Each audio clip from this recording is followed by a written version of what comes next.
আমার বউ সাজনি একটু বেশি জগড়াটে। তাকে প্রথমে সহজ সরল ভেবে আমার সারা জীবনের কুকীর্তি সুকীর্তির কথা বলেছিলাম। সেটাই যে আমার জন্য পরবর্তীকালের কঞ্চিস বাস হবে তা বুঝতে পারিনি। মাঝে মাঝে সে আমাকে এমন ভাবে অ্যাটাক করে বুঝে উঠতে পারি না এটা আমার বউ না রেবের মহাপরিচালক। বউকে বলেছিলাম প্রথম যার সাথে প্রেম করেছিলাম সে ছিল দুধের মতো ফর্সা আর নামটা ছিল কত সুন্দর প্রেমা। তারপর প্রেমার সাথে ব্রেকআপ হওয়ার পর জান্নাতের সাথে প্রেম করলাম।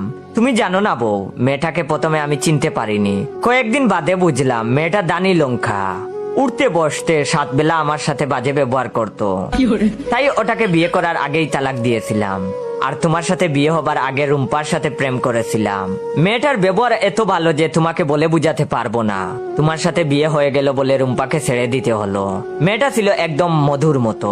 আরো কয়েকটা প্রেমের কথা বলেছিলাম। এ জীবনে প্রেম তো আর কম করিনি। খাতা কলম নিয়ে সেদিন বসেছিলাম বউয়ের সাথে, মোট 17টা হয়েছিল।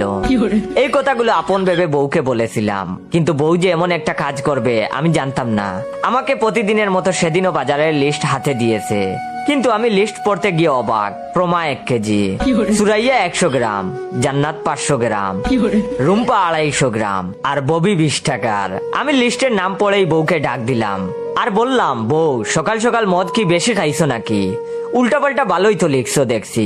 বউ তখন বলল, আমি ঠিকই লিখেছি। আমি তখন বললাম, তুমি কিভাবে ঠিক লিখছো?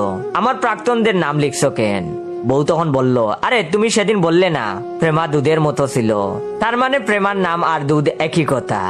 আর সুরাইয়া বলে তোমার জীবনটা তেজপাতা বানাইয়া ফেলছিল, সেজন্য তেজপাতার জায়গায় সুরাইয়ার নাম লিখেছি, আর মরিচের জায়গায় জান্নাতের নাম, মধুর জায়গায় রুম্পার নাম।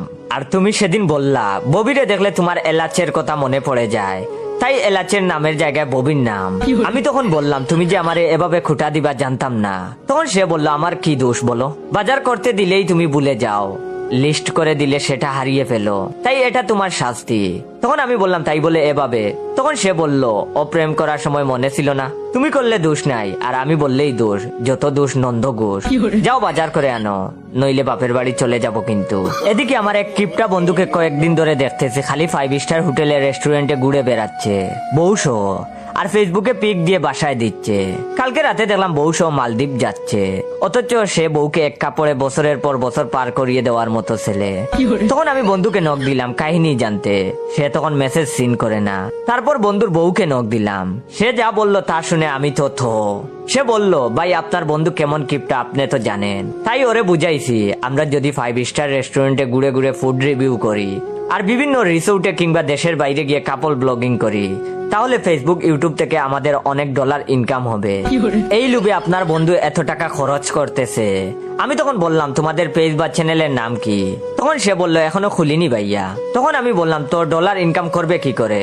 তখন সে বলল, সেটা তো আমার চিন্তার বিষয় না, আমার চিন্তা ঘুরবো ফিরবো খাবো, আপনার বন্ধুর টাকা ভাঙবো, তাই একটা ট্রিক খাটাইছি। তখন আমি বললাম, ভিডিও কি কিছুই আপলোড দেও না?